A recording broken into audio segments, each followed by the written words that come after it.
Hey y'all, it's been a while, hasn't it? I'm your pal Donnie. I'd like to invite you to join me for a pipe and a pour.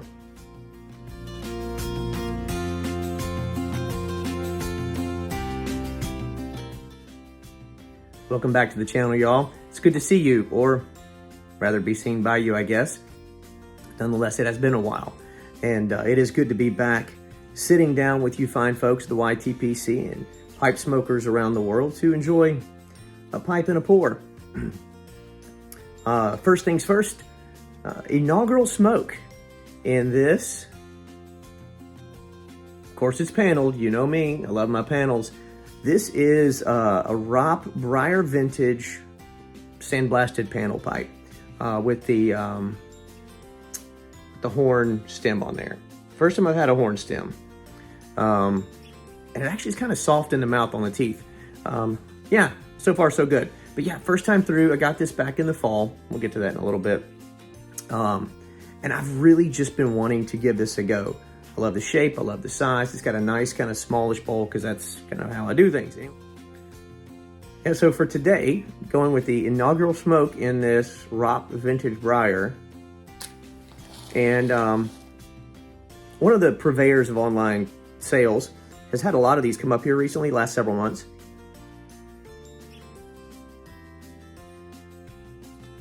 The first estate pipe that I ever purchased was a Ropp, an old cherry wood. I have to bring that out one of these days. It's been a while. But I saw these old Stummels from the old Chapuis, from the old French factory in St. Claude in France. Very lightweight. You can tell that this is an old piece of briar. And they're inexpensive, so don't sleep on these Ropp pipes that can be found out there now. Smoke's fantastic already, just, half an hour in on this one. So yeah, had a little bit of an unplanned break from the YTPC and social media. Nothing serious, nothing major. Just the fourth quarter of last year got really busy between work and life and family. And then we all had rounds with the illness that is going around. Everybody's getting the bug, right? And I honestly didn't have time to sit down and relax and enjoy a pipe. Nor did I feel like it for a while. But I'm back now and enjoying this one right here. I'm enjoying in it today. I decided it's been a while since I've had a pipe. Honestly, 2025, this is the second pipe I've had this year. I know. Had one back beginning of January, and then, yeah, been sick for a while. Just now getting over it. Anyway, woe is me. That's not why you're here. But I decided that if I'm going to get back in, which I've really been missing time with the YTPC and been missing a pipe, I want to go with a favorite. So I went back in and brought out Shepherd's Pie from the Country Squire. You guys know it. If you were watching along back last year, it was my top English blend when I was sort of early last year, almost a year ago now. I was kind of walking through a journey through English blends. And the Shepherd's Pie from the Country Squire was the one that for me was just, I thought it was great. That was fantastic. So if you haven't tried it yet, you need to reach out to the good folks at the Country Squire. You know the quality of the work that they do and the blends they produce. This is just another example of it. Obviously, Virginia, Latakia, heavy dose of Latakia, which is fine by me. I don't mind that at all. Turkish Izmir, I believe, and then rounded out with some Burleys and Black Cavendish. It is for me, a really good, slightly sweet, solid English blend. It's not an aromatic English. It's sort of a mild to medium English, but it's got a lot of complex flavors, which I really enjoy. And it is obviously going quite well with this morning's coffee. I have been longing for the longest time to sit down with a good pipe and a cup of coffee. It's just something that I don't get to do very often. So taking advantage of it on this fine Saturday morning and taking the time to enjoy it and catch up with y'all. So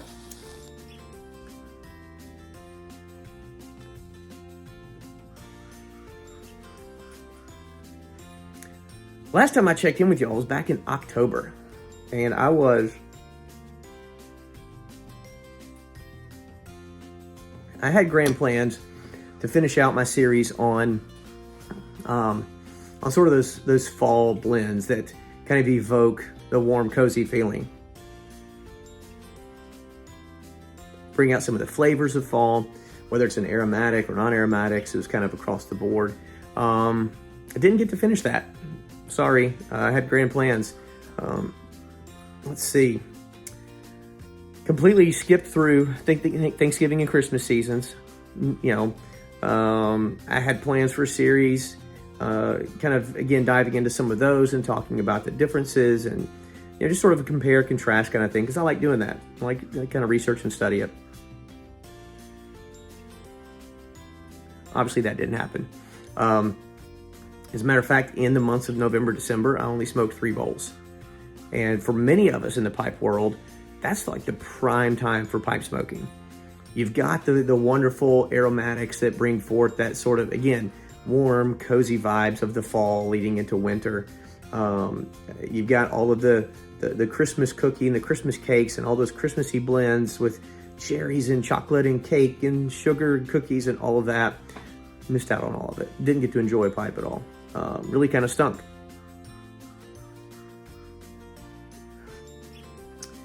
We did take a trip to New York City in December, between Christmas and New Year's, to celebrate my wife, our anniversary, and the daughter's birthday. That was an awesome trip. Pretty quick, saw some great shows, ate some great food, really enjoyed it. Promptly came back and everybody got sick again. It's just kind of stupid.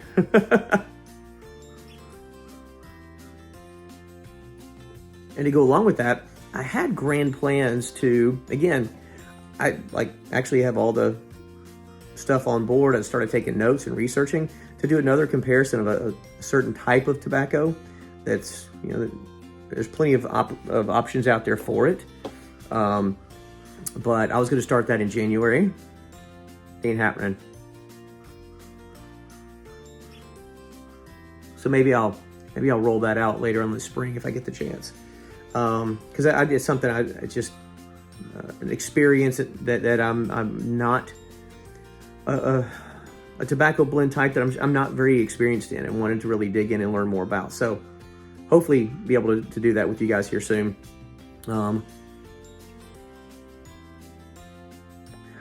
So the net, what have I missed? What's been going on? Oh my goodness. Hey, did y'all hear about this thing with Sutliff and McBaron and STG? I know I'm behind. I'm kidding. Yeah, I mean, it stinks, especially for the good folks at Sutliff. The good folks at Tobacco Pipes was one of my preferred vendors. I really liked working with them. I'm always a big fan of the small guy. Yeah, that kind of stinks, but I get it. From a business perspective, I understand. Here's the thing, y'all. It's not the end of the world. It's really not. Yeah, they're doing away with a lot of blends that many of us enjoyed and that people swore by as their daily blends. But there's plenty of other good tobacco blends out there, aren't there? Lots of them.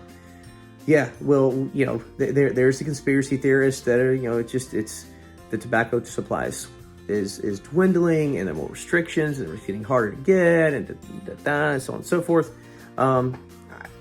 I'm not as well read on that as some of you guys may be, but it's very much like the bourbon whiskey world of the last several years, where people were lining up in the cold to get certain drops of these highly allocated, super special bottles and paying double and triple what the actual value of that product was, just because they had to have it.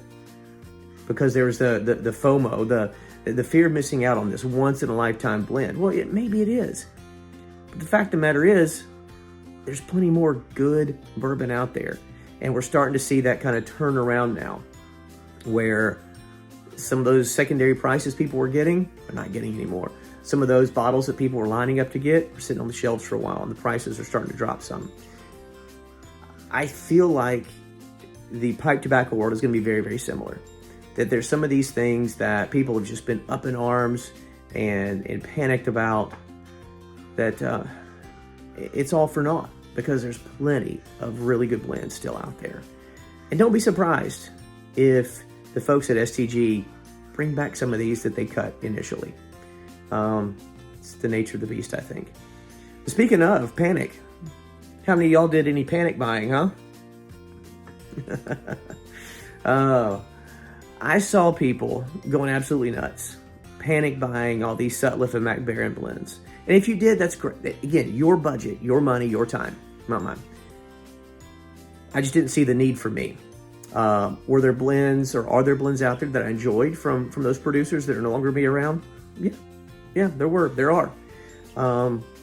If you remember my last video I did, I was enjoying a bowl of Voodoo Queen, a Sutliff bulk blend that I absolutely adore. I think it's fantastic. I think it's got some great complexity and character to it. Yeah, I did buy a couple of additional ounces or pound of Voodoo Queen because I just really enjoy it. And so, yes, I'm a hypocrite.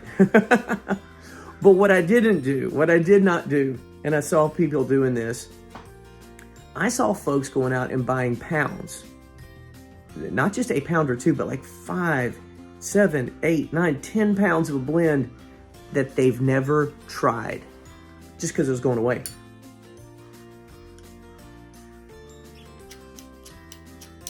Hey now. Again,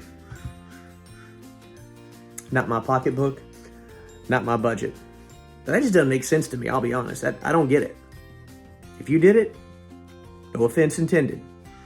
I don't understand. And if you want to tell me about it, please do. Let me know. I'm curious, infinitely curious about the thought process that we as pipe smokers go into when it comes to pipes and blends.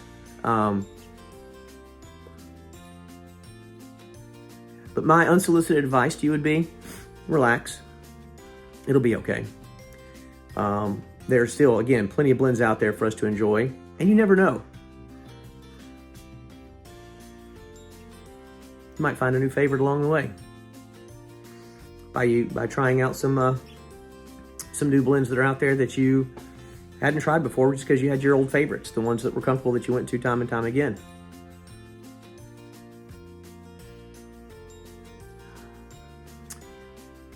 Last but not least, I'm sure all you fine folks already are aware. If not, Muletown show is coming up in about 3 weeks, March 14th through the 16th, down in Columbia, Tennessee, not too far from me here in Middle Tennessee. If you're not familiar with the Muletown show, it is one of the best. Fantastic place, location at Briar Works. I say it's one of the best because it's close to me, it's hometown, and I love what they do.